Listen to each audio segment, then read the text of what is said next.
YouTube, what's going on, everybody? This is actually going to be my first video dropping on this channel, and I couldn't be more excited about this journey. You guys are going to have to forgive me. I'm actually feeling a little bit under the weather, but my goal was actually to start dropping YouTube videos in 2024, so I had to get this video done beforehand. I really wanted to just come on here and introduce myself, tell you guys a little bit about who I am, the type of content I'm going to be dropping on this channel. And my goal is that once we hit 1 million subscribers, people could come back and watch this video and they'll see exactly where it is that I started at. So without further ado, let's get into it. My name's Alicia All. My last name is pronounced like A-L-L. I'm actually 29 years old. Believe it or not, everybody thinks I'm way younger. I live here in Washington, D.C. I was raised in Waldorf, Maryland. In Southern Maryland, for those of you guys who are from the DMV area.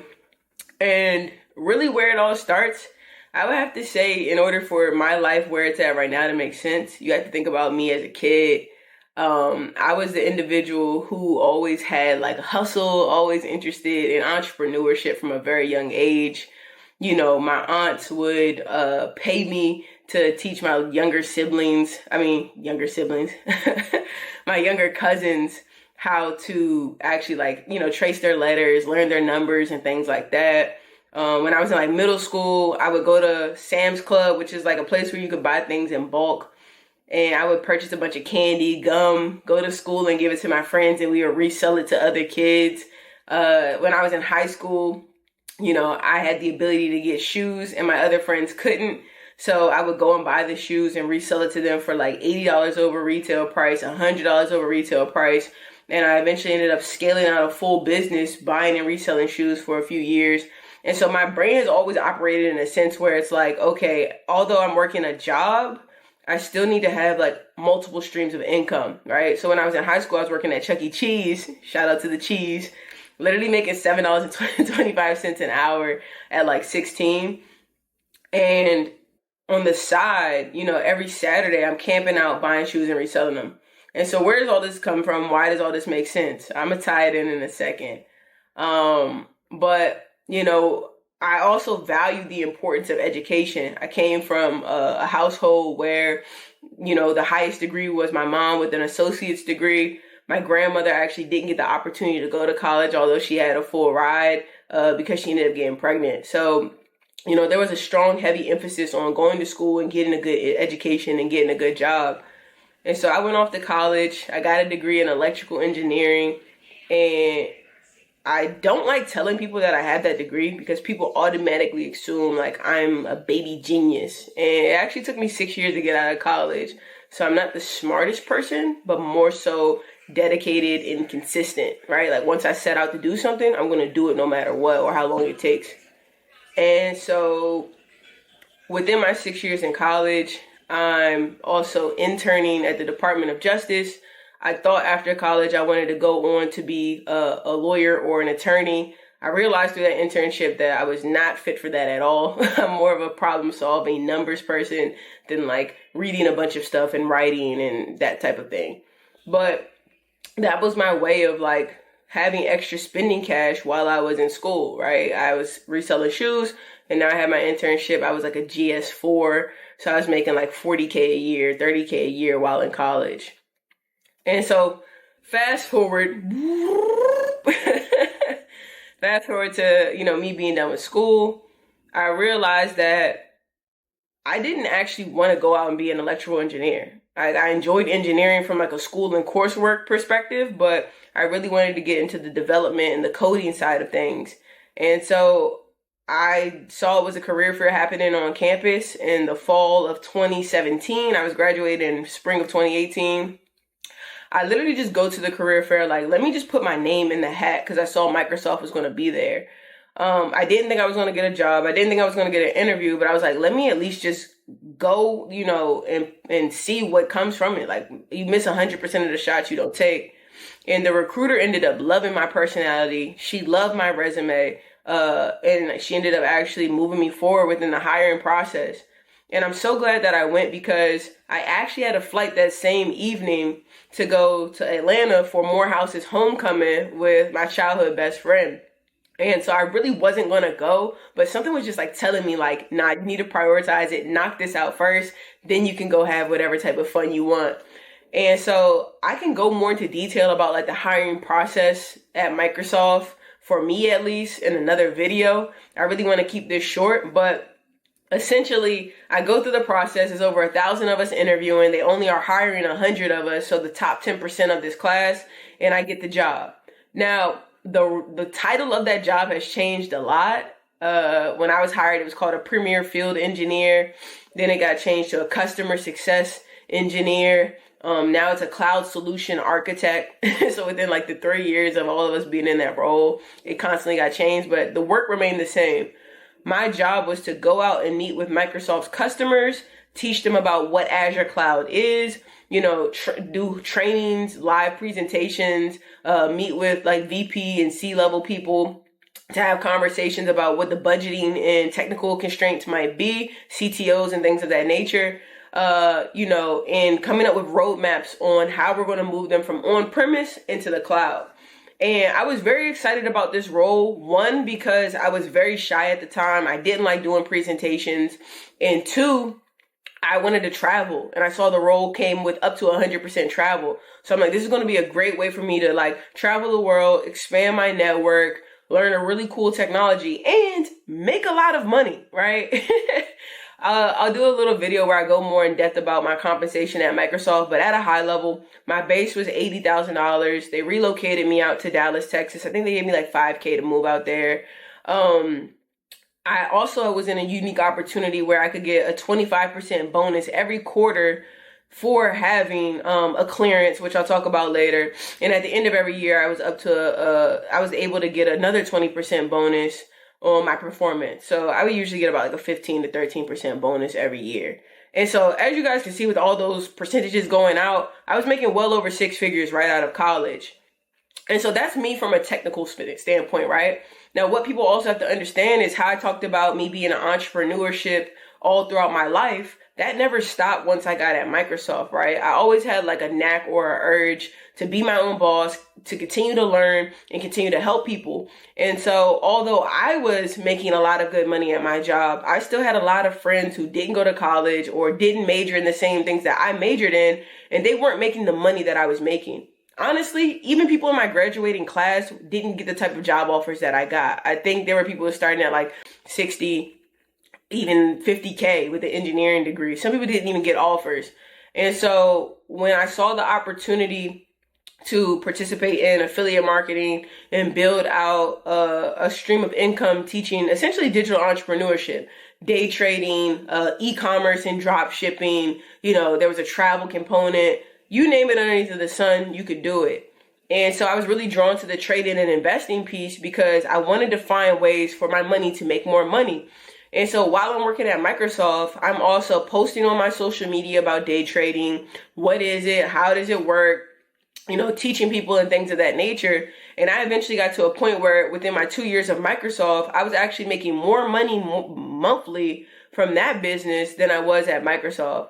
So I decided to actually quit and pursue that full time. I was making $25,000 a month from my side business.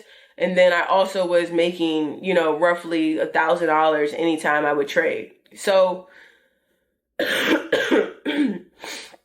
forgive me, I'm extremely sick. I actually have COVID.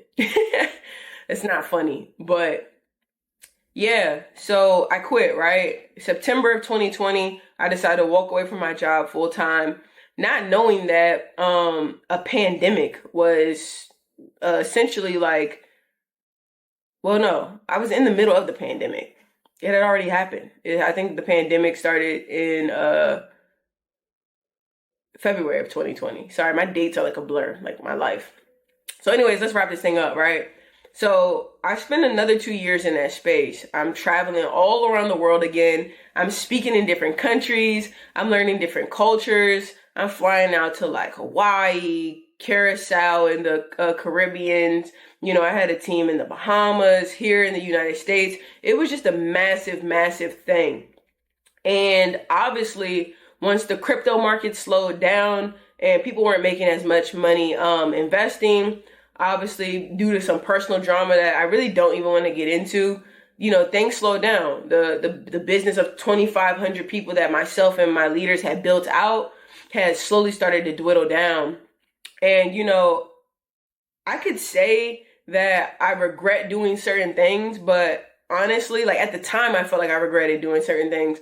But now that like a year has passed and things have played out, I'm so thankful and blessed for the redirection and how everything happened, because it all makes sense in the end.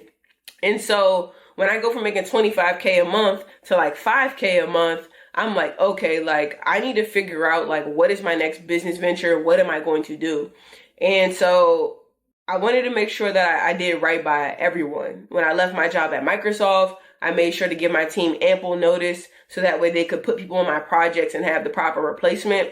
And when this business slowed down and leaders decided to step away, I wanted to make sure that anyone who was attached to my name was taken care of. So regardless of if I was, all in on it or not, I was still making sure people was getting one-on-one trainings, plugged in with the education, the perfect systems, because at the end of the day, just because I decide that I'm not doing something anymore doesn't mean that I should give up on the people that still want to go all in on it, right? And so I'm still taking care of that, but I'm also trying to figure out how can I help the people around me, get as much income as possible. And so on the side, I started helping people get into tech. I'm like, look, you take this certification, you take this boot camp. We're talking 3 to 6 months as an average timeline. You could land a job, possibly even remote, making 60 to 90K a year, give or take on, your background, if you have a degree, all of that good stuff. So while I'm helping people break into tech and go back into this old world that I was in that I knew was very lucrative, I'm pursuing other things like Airbnb, Toro, trucking, starting to do consulting services and things like that. And so I really got to live in two worlds where I got to realize like, wow, there's a lot of information out here that people do not know that I have access to. And then there's also a lot of room for people to scale and acquire existing businesses. And so why am I here today and what am I doing? What is the purpose of this channel, right? Let's bring it all in. I told myself 3 things when I walked away from my last company. I said I would not promote something else ever again until I knew that I had a direct connection or affiliation with the people who were making decisions, so that way I could be in more control and use my own level of discernment. The second thing was that I did not want to promote anything until it was like my previous opportunity, where I had made at least $10,000 a month from it on my own before I ever told anyone about it. And some people could view that as selfish. Some people could view that as whatever the case may be. But my whole thing is like, I don't want to lead people down a broken path. And so pushing people into tech made 100% sense. I had made a lot of money while I was working at Microsoft. So why not tell people about, the tech space and how it built out a good foundation for me to step into entrepreneurship. And then the third thing was that I wanted to make that money solely dependent on my own skill set and my own ability. Meaning I didn't want to have to build up other people and recruit people to make that money. I wanted to do it by myself. And that was just a personal vendetta or a personal chip off my shoulder that I had to do, because I didn't want to feel like I needed someone or I needed anyone to make money, right? I understand that my blessings come from the Most High above, and regardless of who he puts in my life to get me where I need to go, that's kind of like out of my control, but I had to know that it was in me.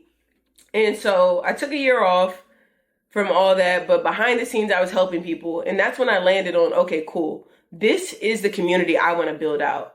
I want to help as many people as possible pivot into tech. I want to help people who are already in the tech space start to scale up and make more money. Maybe you're stuck at 80, 90K and you're trying to break into 120, 150. And then also from that community of people who I build out in tech, for those who are interested in taking their money one step further, I want to be able to help them go out and purchase real estate. I want to be able to help them go out and acquire their first business. I want to be able to help them go out and start their own business if that's what they want to do. Because at the end of the day, that is like what I'm passionate about, owning your own business. And so you're going to see a mix of a lot of videos on here. It's going to be a little bit of me telling a little bit about my story, my trials and tribulations, things that I've had to overcome. It always hasn't been glitz and glam, although I feel like I make it look pretty good. It's going to be interviews with other individuals who are in the tech space currently, some who are new into tech, some who are scaling up into tech. That way you guys can start to get a feel for, you know, the different industries, the different companies, their stories and what it took them to get to where they're at. I'm a big fan or proponent of telling stories because when you see someone who looks like you doing something, it just gives you a different level of belief that you can do it too. So if you come on here and you see there's a single mom, you know, with 2 kids, or a single dad with 2 kids, and they still found the time to go and study and, you know, do a boot camp and pivot, you know, you'll feel more empowered if you're in that same set situation. And so you'll also see me going over like just roadmaps and blueprints of, you know, what are roles in tech. Not everything requires you to have to know how to code. Honestly, there's a lot of positions in tech that don't require you to know how to code at all. Certifications you can get, boot camps you can get. For those of you guys who might be a little bit tight on funds, I'm also going to give out some free sauce on, you know, websites that you can go to kind of prep on your own. Granted, I don't recommend it because it's going to take a little bit longer, but if your back is against the wall and you truly don't have the funds, then it is what it is. You got to do what you got to do to get yourself where you want to go. And so I'm super excited for this journey and where it might take me. You know, I've always been a person who loves to serve, and as I go further up in life or as I go higher in life, I'm always reaching back and trying to, you know, grab as many people as I can to take with me. And at times it might have slowed me down, but it is what it is. But yeah, I'm thrilled. I'm ecstatic about this new journey.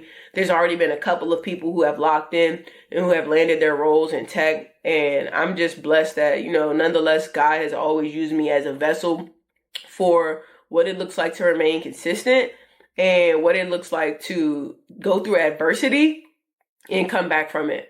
And so I'm excited. More videos dropping, more content dropping, and it's going to be a phenomenal journey.